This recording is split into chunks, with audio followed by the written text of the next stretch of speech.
If you're having suicidal thoughts or feelings or feel like you have no hope, please call 988.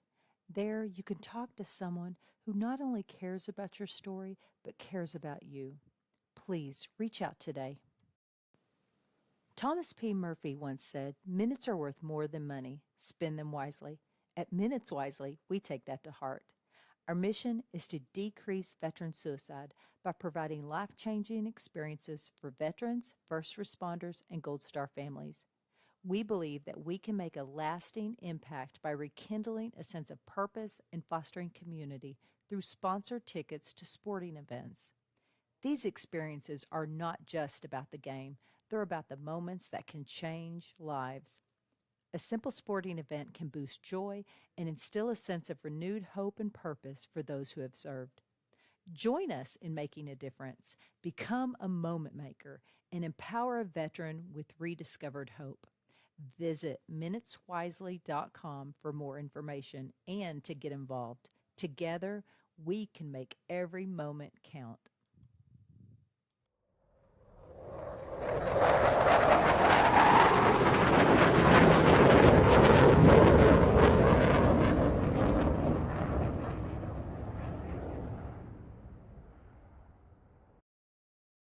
All right, man. Welcome back to another episode of TSP. I'm here with Jason Connor, repping our brand over there, Minutes Wisely. Jason was on years ago when we were first starting out, when it was audio only. He's come a long way in his journey, so I wanted to come on and have him talk about what he's been up to and how he got to where he's at today. As a matter of fact, last time we talked, he was working for the man. Now he is the man. So Has it been that long? yeah. Yeah, wow. So can you give us a little, like a recap, introduce yourself, where you grew up and what branch, and just a general recap. Yeah. What's up, everybody? Well, first, thanks for having me on. My name's Jason Connor. Grew up in just north of Los Angeles, California. So, Richard, if you know where like Dodger Stadium is, like 45 minutes north or so, if I remember correctly. But stayed home till I was 20, and then left and went in the Army. Sorry for the other forces out there, but there's the Army, and then there's everybody else. Yeah. Moving on. No, went in the Army, stayed just a little over about 8.5 years, active duty, traveled all over, went to combat. My unit was actually the first to deploy for Army Conventional Forces in response to the attack on terror for 9/11.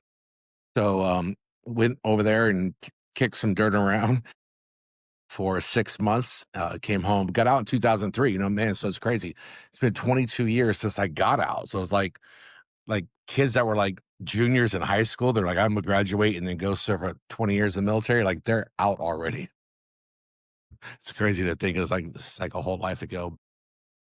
Fast forward, ended up in Middle Tennessee, about 30 minutes south of Nashville. Been here ever since. But yeah, I got out, man, and I was in the restaurant business for about 13 years, running different restaurants, general managers, multi GM for a couple different big brands, and then absolutely hated my life. And I got into it with my vice president, and he came into one of my stores, the restaurants, on busy weekend and started running his mouth. He's like 5'5", 160 pounds. And I said, you think you could do this job better than me? He's like, yeah, I know I can. I've done it before.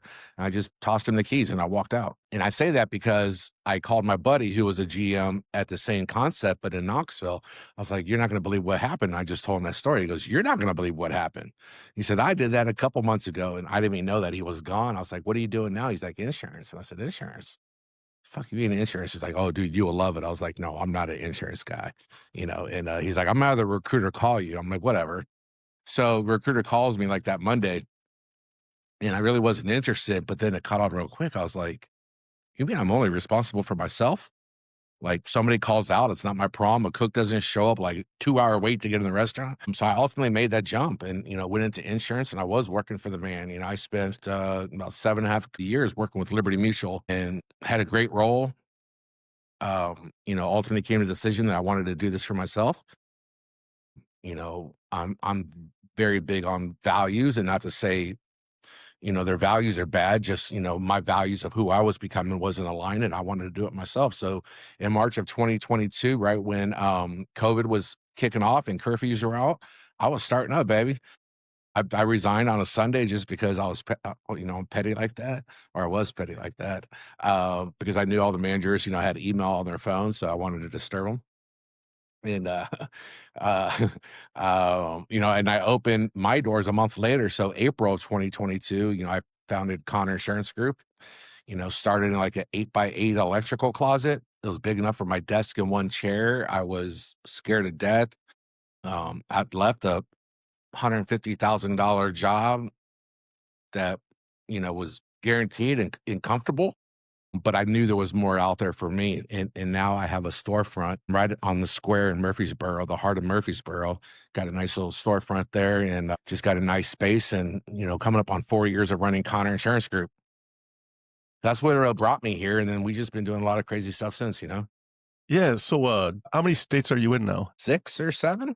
Yeah, that's pretty awesome. You started from scratch and now you're in multiple states. Yeah, so yeah, every state I touch is Tennessee. So Tennessee, Kentucky, Georgia, Alabama, that's 4. Both Carolinas, that's 6. In Texas is 7. Yeah, man. I mean, we started off with Tennessee, and we started off in a electrical closet. I moved like 5 or 6 times now as I keep trying to put my agency, a company in a better situation with, more visibility and foot traffic, which we get now. So, I got really lucky on my space. My landlord, if he's watching, he's a little older guy, not old by any means, but older than me. I'm 51. No contract. He's like, man, I'm old school, just a handshake. This is how much it is a month. And I Awesome. was like, yeah, that was awesome. You see my space. So like, I got the reception area, the conference room, little kitchen, my office. So yeah, yeah, we're doing good. Yeah. So, the real reason why I want to talk to you tonight was, you had mentioned that you pretty much gave the couple of your bosses the bird, and I've seen you. You get, I don't know if it's like anger management or whatever, but I know you get riled up real easy. I'll just say that mental health type of thing. But you hooked up with Greg Pease and you did something. You went on this NLP journey. Can you talk a little bit about that? Yeah, absolutely. And, you're absolutely right. I did get fired up easily. Yes. I still can, but I am hopeful that I buried that version of me. I'll be honest, just to lightly touch on that. Obviously, I'm a Scorpio. My, I consider myself, or was, an alpha male, to the highest degree, combat, and we don't say like, oh, will you please get behind the tree? We're getting shot at. Right. So we just, I'm a big guy. I'm 6'5". I was pushing 400 pounds. So, yeah, I just, I can't stand stupid people, just is what I'm trying to say. Like, but anyhow, yeah. So Greg Pease, shout out to Greg Pease. Greg Pease is, man, Greg Pease is Greg Pease. That's Pihs. I ran into Greg before Greg got started in NLP. And if you don't know what NLP is, neuro linguistics programming, study of language, one could say, the study of the unconscious mind. But if you're familiar with Tony Robbins, you're familiar with NLP, Grant Cardone, many people that and follow and admire on Instagram are all very well versed in NLP, but most of the average person doesn't know what it is. But I met Greg when he was in real estate and I was in insurance. We just became friends. Greg has a story, as we all do, but Greg's story is really incredible, especially how he has completely turned it around and what he's doing to help people like me. But Greg got into the NLP journey. I was watching him and I was like, okay, this dude has a past. Our stories don't match, but our pain does. So I was watching what he was doing and I just watched him become a different person in a much better way. He was letting go of the anger and the resentment and, the sadness, the guilt, the hurt, the fear, the shame, everything that we still carry from his childhood, and combat and military. He was releasing that and just becoming a better husband, father, friend, everything. And now he got really, really deep into it. So I just started asking questions and we started talking because my issue is I had seen every psychotherapist, psychologist, if they have a title, I saw them. For my counseling and whatnot. And these people can't tell you what you need because they are only book smart, right? They know what's in the book. And they're like, oh, yeah, age 45, here it is right here. You have post-traumatic stress. Congratulations. Here's some money, $4,200 a month, tax-free. And here is a bunch of pills. Like, that doesn't fix you.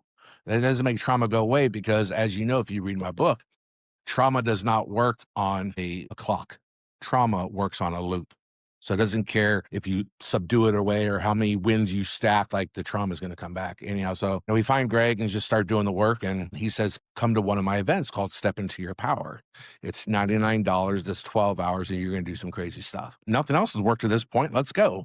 Right. And I show up and I am karate chopping through bricks, boards, breaking arrows with my throat with your trachea right there. You got that little soft spot right there, like putting an arrow and putting the other end up against a wall and leaning forward and breaking it. Walking barefoot on glass, but you ultimately at the end of the night, you walk on fire. Like, what do you mean I walk on fire? Yeah, well, he makes a fire and he gets it down to the coals and it's 1,200 degrees and you take your shoes off and your socks off and you walk 8 feet. It is the most amazing experience. And there's a lot of other stuff in between. But anyhow, so I started doing this work with Greg. So Step Into Your Power. So I went to a bunch of those events. He has them several times throughout the year here in Middle Tennessee. But then it went deeper. Then, he got to the other side and got a lot of certificates and acknowledgments for the work he's done in NLP and timeline therapy. Like, he became a coach and he founded the GP Mind Growth Academy, Greg P's Mind Growth Academy. And he helps people overcome trauma, whether it's childhood trauma, combat trauma, any type of trauma. Because let's face it, if you're watching this right now, you're hearing this, you have trauma. You have some sort of anger, fear, resentment, guilt that you're holding on to that is acting out in your everyday triggers. Right. So you'll read a lot about that in my book. It's your inner child who didn't get what they needed at some point, and you've been carrying it all along, thinking that's just who I am. I'm a man. I'm supposed to carry it. I'm the alpha, right? Well, we teach you to set it down. So anyhow, so I started following Greg, and I got coached by him, like therapy. But this time, homeboy wasn't reading out of a book. Right. He was like, 3:00 in the morning. I'm walking in Iraq. Looking for Saddam, blah, blah, blah, taking shots, boom, boom, like walking by dead bodies. I'm like, oh, this dude gets it. This dude gets it right here. So I'm like, and so the more I knew he got it, the more I opened up. Well, I went through his coaching program. I went through all of his therapy. I got certified in NLP myself. I went an extra layer, became a master practitioner through his academy in NLP. So now I could take clients on if I chose to do that. I also got certified in timeline therapy, which is where we put you in a quantum and take you back to certain points of your life spread on your timeline. And we drop you into that to address it as you are, as the adult today, talking to your inner child who still may be scared, hurt, resentment, right? So I just did all the training. I did all the coaching. I did everything. But then Greg was like, I'm going to become a firewalking instructor. Right. Well, I did that before he started doing Step in Your Power, but Greg became a firewall. I was like, so the stuff I've been doing with you, I become an instructor. And plus there's so much more that goes into firewalking. So I reached out to the same place he went through, which is Fire Institute Research and Education in Delaware, to Joe White, who is one of the most regarded trainers in firewalking there is. Like, this is the guy. This is the guy. Like, his original company was like Tony Robbins was a part of. I'm not sure the exact story, but you go to Delaware. So I was like, we're going to Delaware. And my wife went with me because she knew she was going to have to baby my feet. But for 4 days, I took instruction on how to become a firewalking instructor. So now I could do these events with Greg, do them on my own, do them for corporations, do them for companies, for retreats, or just for anybody, church groups, like anybody that wants a group of guys, women who want to have a breakthrough. All we need is like a good acre with no trees, a nice clear night, and we come in and make the magic happen. And I've been a part of several as these for with other firewalking instructors who put them on locally for big clients. They'll call me, say, hey, come help or whatever. So I went and did that. So when you go through, there's a lot of mental to it as well as physical. you start rewiring your nervous system. You start unlearning those old blueprints that you were raised with, right? So, and I'm sure you could have some questions. So I'm gonna save the deep stuff for that. But that's pretty much the story with me and Greg. And now we're a sounding board for each other. Like if you have one Greg Pease in your life, man, I mean, you know the guy. That is all you need. The guy say he has an incredible story from just tragedy to triumph. He has a book that became a bestseller. Like I said, so he wrote a book. I wrote a book, right?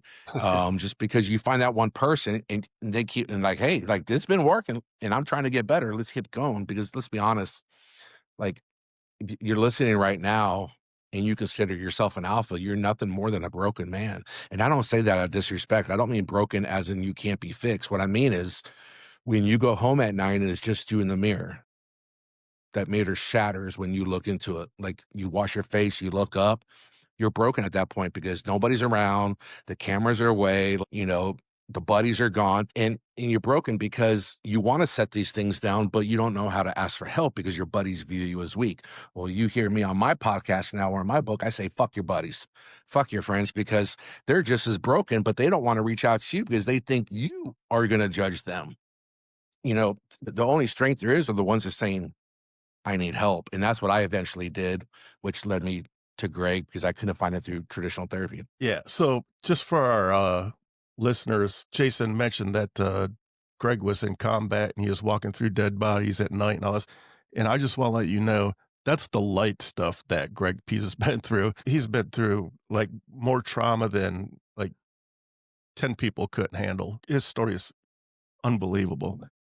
But anyway, so firewalking, what does that actually do for you? 'Cause I don't understand. You walk on fire and I don't understand the concept at all. Yeah.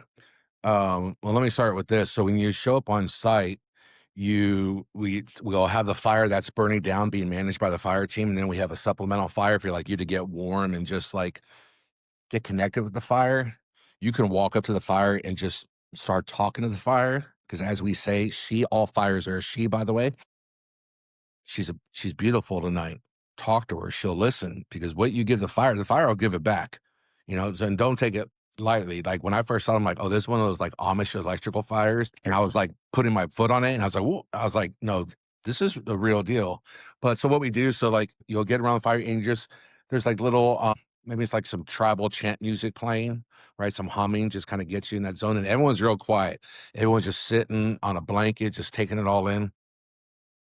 Well, then at one point earlier in the day, you're going to write on a 1x1 white pine board what you no longer want to carry. You write it on the board, whatever, like the biggest thing that's holding you down right now. Maybe I hate my mother, I hate my father, whatever the case is. You write it on this board, and we teach you how you're going to smash through that board with your hand. And sometimes we do it with the board on fire, which is really cool. But so you smash through a wall. On the other side of the board is what you're going to start doing, like what you're going to receive. So you're letting go of something and you're picking up something. So because I'm breaking through this, gestalt, anger, fear, hurt, sadness, whatever, I'm going to achieve this. Right. So you break through it. Well, you carry the pieces to the fire, right? Because now you have to travel to the fire location, which is always relatively close. So as you're around the fire, then you go and if you like, you take that board and you walk up to the fire and you say whatever the hell you want. You can be there as long as you want, as quick as you want. And that's your moment that literally that happens. I see grown men break because they were waiting for this. They were waiting for somebody to trust to lead them through this. I don't see what they write on the board. That's just them. But you'll walk up and then you can submit that board to the fire and watch it burn. Then you'll get called up one at a time as the 8-foot lane is being laid. This is 1,200-degree coals, chopped real fine. The instructor, Greg, always walks first to make sure that the coals are safe to walk on. We have the fire team. When we say the fire team, like I could be there with like a hose running in case there's emergency. But I mean, anyhow. But then Greg will call you, or whoever's running the ceremony will call you up. And I don't want to tell people I don't want to give away, but there's going to be 2 offerings. One offering represents masculine energy. One offering represents feminine energy. You can take as much or as little as you want of either or none. Then you walk up to the fire again. say whatever you want, as long as you want, as short as you want, and you give that element to it. So I'm gonna withhold the actual element because it's pretty sacred. Then there's also like what we call a smushing event, where we take a smush where you take it's a big fire wrapper thing, and it has like an incense burning to it. Like sage? Like sage, yeah, burning sage. People hold their arms and feet out, and we just go over their mapping their body, right? And then you walk up to the fire, say whatever you want. And when you're ready, you walk. What it does you, let me put it like this. It's a 12-hour event, 9 to 9. Breaks, lunch, dinner, everything's included. So it's a long day. After you do like some of the physical elements you're going to do and the coursework that you're going to do and just all the education and words you're going to get. Normally I'm there at the Step in Your Power event. So after Greg's talking, here's like, hey, Jason, come. You've been through so many times. Like you have the credentials now too, and just share them with them, kind of get their mindset right. You walk across that fire, there is no way you are the same person than you were 12 hours ago. Absolutely not. He offers, it's $99 for 12 hours, right? That price has never increased. Maybe something different for next year, but right now it's 99. And he offers a money back guarantee. Like you walk across the fire and you'd be like, I didn't get nothing. He hands you $100 cash. So you actually make a buck, but that has never happened. That never will happen. But you are just a changed person. First of all, let's address the elephant here. There's no burns. We hate saying that word.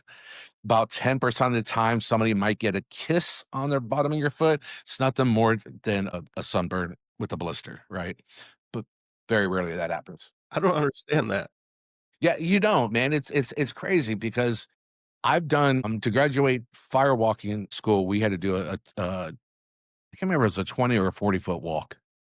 Right. So that's a long time to be walking on some damn fire. Were my feet black? Yeah, my feet were black. Right. But they weren't burned, just black because I'm walking on ash. But, some people, if they have real sensitive feet, might get a little kiss, a little blister. But you walk across and it just, I really can't give the answer because every person is different. For me, it was like, I've been through hell mentally my entire life. Everything has been a hell. And now I'm literally going to walk through it. So now if I got through to my mind, now I'm going to physically, consciously walk through it. And you get to that other side and you're like, I can fucking do anything right now. Like I could do anything. So like, and when I mean anything, when I decided to go to firewalking instructor school, man, one thing we had to do, we had to bend rebar with our throat. Me and another guy who I just met, a 8-foot piece of steel rebar, my throat on one end, his throat one end, and we're 8 feet apart. On the count of 3, we walk toward each other, and you just right here in the throat, and this rebar just bends, dude, and you end up in a big bear hug. Man, you can do anything. Like when they first handed me, they're like, "Feel it." I'm a big guy, right? You know who I am. Like I'm bent. I'm like, well, this one, like I'm putting everything. This motherfucker don't bend. And I got to bend it with my throat and that guy's throat. And if you don't go at the same time with the same effort, you can hurt somebody. So it's a very closely watched instructor event. But anyhow, man, but you're a changed person. You realize that now, I don't mean change that like I'm good, nothing wrong with me anymore. Change to the fact that you realize there's a path out. You are now surrounded by, he normally has, I don't know, anywhere from 5 to 20 people there, right? Now you're surrounded by a core group of people that want the same thing you do, and you have a community now that it's okay. And then you spend more time with us and just start hanging out with us. And me, Gray, and some other people around just start pouring into you from our experiences. It just sets that person who's ready to let go really of, that anger, of that alpha, persona, just to give them a way out. So the student, does he have to verbally tell the entire group what's bothering him too, what's holding him back, or is it something that you keep in and, you know, To the participant who comes to the one-day event, yeah. you can share whatever you like to share. I mean, I've seen grown men break down and cry. I've had people say, I want to share. Some people say, I want to share what I'm experiencing. They're wide open with it. What about the people that are a little more reserved and they don't want to share, but they still want to show up and be a part of it? Say that. What do you mean? So just say, for instance, for me, I have a lot of issues too, but I don't like to talk about it. I'm the type of person, I'll just grab it. Okay. Well, let's address this. I Why? don't know, man. have a hard time talking about it. I think Why? Because that's how you're that's probably something you were raised with, a value that you're a man, you keep your feelings to yourself, I'm okay, I'm strong. And that's what we're trying to eliminate. yeah, yeah, Because here's the thing, right? For the people listening, your values determine your beliefs determine your behaviors. And we never want to change a person. You're like, man, what the hell's wrong with Jason? Blah, blah, blah. Someone's got to get a hold of him. He has to change. You don't want to change the person. It's not the person. It's their triggers we talked about. It's their inner child that's still acting out. We want to change the behaviors. Okay, how do we change behaviors? Well, I just told you. We have to change their beliefs. How do we change their beliefs? We have to challenge their values, because the values you probably still have, you got listeners right now, and you too, Fleek, just say, were ingrained in you, instilled in you between age 0 and age 7. Have you ever gone back and checked those values? Like, do you still believe in Santa Claus? right. Yeah, I got Like, you. you know what I mean? Oh, okay. Well, you went back and checked that, right? Well, what about everything else? Like, I was raised Jewish, right? I go to church. That was a big problem with my family. I like ham. Oh, you're not supposed to eat pork. You know what I mean? So, like, I don't align with those, a lot of my value. Actually, I don't really align with any of the values I had as a child anymore, because I'm a grown man. I got my own values. Right. Yeah. And I think that's so I want to go back to you. That might be something you were instilled in, and you you're a man. You're not supposed to talk about your feelings, and that is why you see guys like Marshawn Nealon of the Dallas I was Cowboys. going to bring that up. Yeah. You know what I'm saying? Because think of him, big dude, football player for the Dallas Cowboys, America's team, defensive guy. What? You're sad about what? He knew he didn't have an outlet. And that's the problem with mental health and the stigma. Is like, let's stop the I'm sorries and the condolences and the prayers and all that. And let's just start talking about mental health, because that's where it all starts, is mental health. And let's get real. The psychotherapists, like, great, they got all the degrees on the wall. Well, you know what? Greg has all the same plaques on his wall. They just come from real life university and not some book. And that's why, guys, you see about it, they'll go to the VA and kill themselves, because they're not getting help, because these VA therapists who I've went and saw myself, oh, this chick's the top of the line. I'm like, cool, let's go talk to her. It's the same BS. So what is it like to kill somebody? That's how they open. What the fuck do you mean? What's like? What do you think it's like to kill somebody? That's probably why I have to take 6 pills every night to go to sleep, so I don't have these horrible nightmares. Like, get the hell out of my face. But then you're like somebody like Greg and his academy, you know, that's where the magic happens. So if we can start talking about mental health and get to, like, I hope I'm not going off topic, but get to, like, Congress, even at the state level, and say, let's get funding for this non-traditional therapy, because this is shit that works.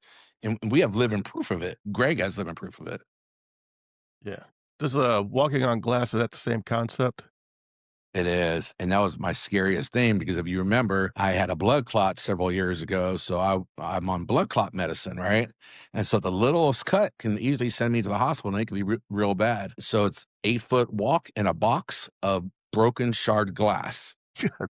And you walk barefoot over it. And you're walking like, just all these crunching and glass breaking. Like, that's my feet. Gives me anxiety just thinking about it. I yeah, I was scared, and I said that, but there's first aid on site, and I knew where to go if I got cut bad, and you just got to trust the process. That is one of the things that's like breaking a limiting belief that we talk about in NLP. I can't do that. What do you mean you can't? Have you ever tried? No, but I can't do it. Well, that's a limiting belief. So let's try it, because if it doesn't happen, well, you already knew that, right? But you have an angel, we call them, or a spot, or somewhere where you can put your arm on their shoulder. They can't touch you, so they're just walking like this, just kind of impact, and you just take one step, and you kind of feel it. You're right. You're not bouncing up and down your feet, but just kind of, nothing stabbed me. I don't feel anything sharp. Good. I landed on a flat spot, and you go again. Now you're looking, you can see where you're going.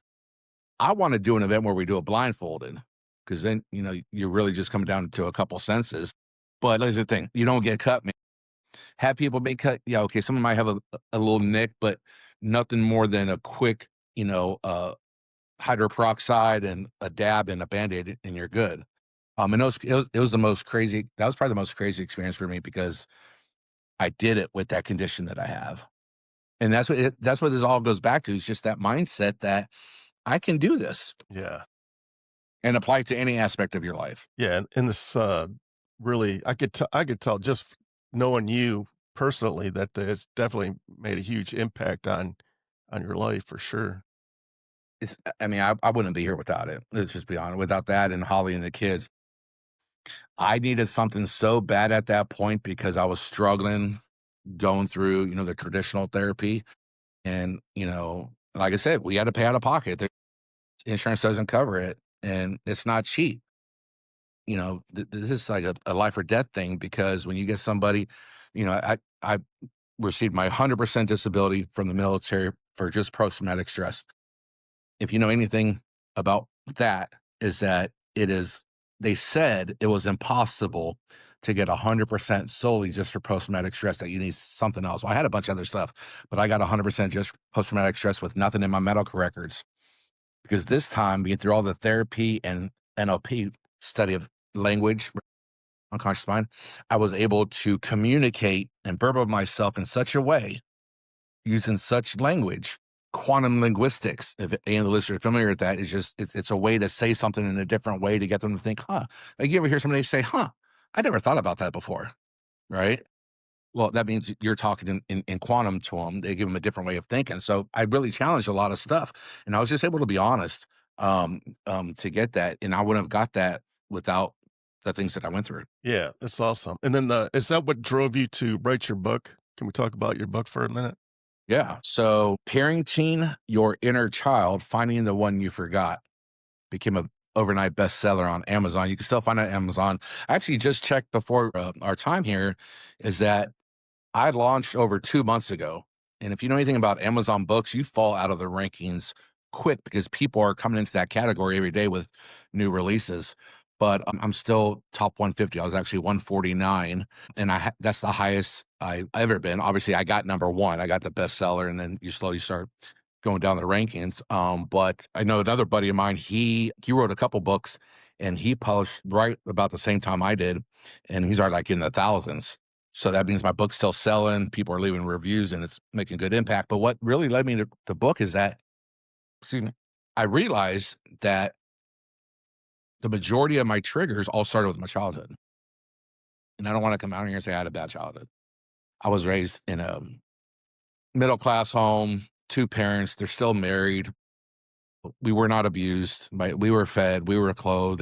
They took care of us. But I'm talking the emotional aspect for me, that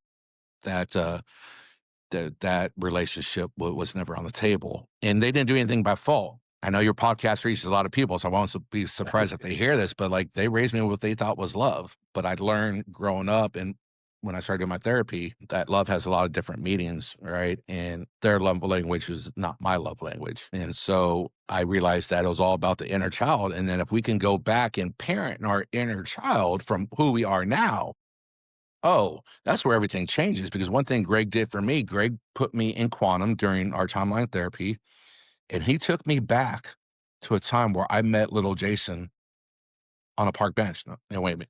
Stay with me here, right? You're gonna think I'm crazy. Like, we're together. Me and Greg are together, and I have my eyes closed, and he gets you in this real comfortable state. Like I say, licensed to hypnosis, all kind, but this is not hypnosis. Just really, really comfortable state, breathing, all that stuff. And he put you in quantum. And I went back and I saw Jason on a park bench. And man, we just had a conversation. He looked up, and it's in the book. It's like, man, where have you been? Because my inner child had a ton of unresolved needs that I just brushed off as, it's just who I am. This is what I've grown into, right? I can't change. Like, you know what everybody says, like, and he just offered a different perspective. And we got to a point where we had a relationship where he could tell me what he needed. And it sounds crazy. And we went back and worked on those things. So I decided to write the book, laid out, 15 chapters, and just started breaking it down with a lot of good concepts and just expanded on it. It was about a 5-month process. I worked with Dream Starters Publishing out of Pittsburgh, Pennsylvania, who I was introduced through Greg, because that's who Greg went through. Greg got a #1 bestseller. So again, Greg's doing it, I'm doing it. It's, it's like mama bear and baby bear. But I was like, let's go. This guy obviously knows how to produce a bestseller. And then I had like a 4-hour call with him where we broke each chapter down and we just went deeper, deeper, and deeper. And, we got the rough drafts and started making edits and stuff. I read the thing like, I don't know how many times. And even when I got the actual product, I'd read it and I'm like, oh, like I didn't catch that. But, if you ever wrote a book or you can understand, but I knew that we're not just crazy. We're just not wired this way. We have triggers. These triggers from our unmet needs of our inner child are still running the programming every day. We have to go back and unlearn the blueprint, right? Because then we have to go back and challenge those values. If not, we're still trying to live in a house that was built today, that was built by somebody else. And I just ultimately learned a lot about trauma and just overcoming trauma and just how to go back and rewrite the story. So I knew it was too good to keep it to myself and I wanted to share it and had no idea what I was doing. I was trusting Greg's publisher and I never met the guy in person, but we talked over text today. Great guy. And so we wrote the book and did a hard push for it, did a lot of marketing behind it. No ad spend on it. And it became the #1 overseller on Amazon. And not to toot my own, that sounds cool, but I know you have an international podcast and we always want to be truthful. It's not hard to get if you know anything about it. It's the most sales during a 3-hour period. That's all it is. So you tell everybody, hey, my book's launching tomorrow. Between this time and this time is the time to buy. If you buy it outside of that, thank you, but it doesn't count towards the bestseller. But then again, you got everybody else that you're competing against. Like the lady who got, #2 overnight was a doctor. Wow. That's what, yeah, pretty cool. So, I knew it was going to hit because this is not a book that I say this is a book that's just raw. It's my journey. It walks, it's not a 5-step fix program. It's just my journey of who I was, where I came from, what I've learned, how I've applied it, and now what I'm doing to help other men. So I wrote the book. I started my own podcast that we started called the Alpha Mirror, where we just really break down the theory of being an alpha and why you don't need to be that big, bad, barking guy wanting to fight everybody who I was to get what you want. You just have to use your language. I use NLP every single day. But yeah, so, the podcast, the book, it all just kind of fed itself. And now I also founded what's called R3 retreats, where we're going to start taking out either not necessarily veterans, but of course our focus is veterans, but anybody who's ready just to set it down. And that's where I'm leaving it. Anyone that set it down, we'll do these retreats where we'll get a, Airbnb cabin, somewhere right now. It's been in the middle of Tennessee or out by the lake. Get the boat out that we have and just do like a 3 or 4 day retreat teaching a lot of NLP techniques where we do a lot of these immersive events like the board breaking and the arrows and the firewalking and just really bring guys together. I did it last year. I had like 5 or 6 guys in this really secluded cabin. And these were 6 dudes who did not know each other, that were all alphas, that were all struggling. And we just said, if you can't be safe here, where else can you be? Let's just break it down. I mean, I had one guy there who was a former gang member of one of the most notorious gangs in South America. Some other guys there who one guy said he's how bad of a husband he's been and father and just like broke stuff down because they don't have an outlet for it. So that's why we're just trying to create that change and say, man, you just gotta find that one person. You gotta find that one Greg, somebody you can confide in. Then you find a group of us like this, and you're like, this is a whole new life because then you could be the authentic version of yourself. And the authentic version of yourself is not this big bad wolf that you portray every day. Because I know, if nobody else knows, I know. Like I said, when you go home and the lights are off and it's just you in the mirror, you're broken and you cannot look me in the eye. Nobody, man or woman, can look me in the eye and tell me I'm wrong. Right. It's a proven fact. So let's just call it what it is, because all that starts the mental health discussion, which is what really needs to be brought to the forefront. Hmm. Honestly, I get pissed about it. The more I talk about it, you've heard me before. Like Yeah. I get pissed talking about it, man, because the media don't want to talk about it. It's taboo. Like, what's there to talk about? Like, you want to talk about people killing themselves? Like, get the fuck out of here. Yeah, I could rant all that all night, but Yeah. So how do people, if people are interested in this, how do they get a hold of you or Greg? Or do you guys partner up when you do these events on the weekend? Or I wouldn't say partner up. I mean, they're all Greg's events, and I go out there and I show up and help out as needed. He has a pretty solid fire team, but if he needs somebody to be on the fire team, I do that. Like I said, I might hold the hose or something, because what we do as you come off the fire, you step into a nice little puddle that we've had been soaked in, kind of squish your feet in there. But no, they're all Greg's events. But Greg, you can reach one, you can call us, right? Put my phone number out there. I mean, Yeah. 615-364-0129. That's my personal cell. I could get you in contact with Greg, but you can email Greg at gregpease.com. That's PIHS, Papa India Hotel Sierra, for all you military alphabet people. Greg at gregpease.com. Honestly, is probably the best way. That's direct. That'll go straight to his email. gregpease.com is his website. His book, The Power and the Pain, is available on Amazon. I mean, if you ever read a book, this is the one you want to read. But or I just give you my phone number. You can call us. But we're in Middle Tennessee. He has one coming up this Saturday, actually, November 15th. So if anybody wants to be close to Middle Tennessee or can get here, I would highly recommend you either give me a direct call or contact Greg directly. I believe Greg's phone number is also on his website, but that's how they can get in contact. But Greg has international coaching clients that I know for a fact, because I know a few of them. Like one, I believe, is in Israel, if I'm not mistaken. So so he could be international because he does those on Zoom. But if you're local, in person as well.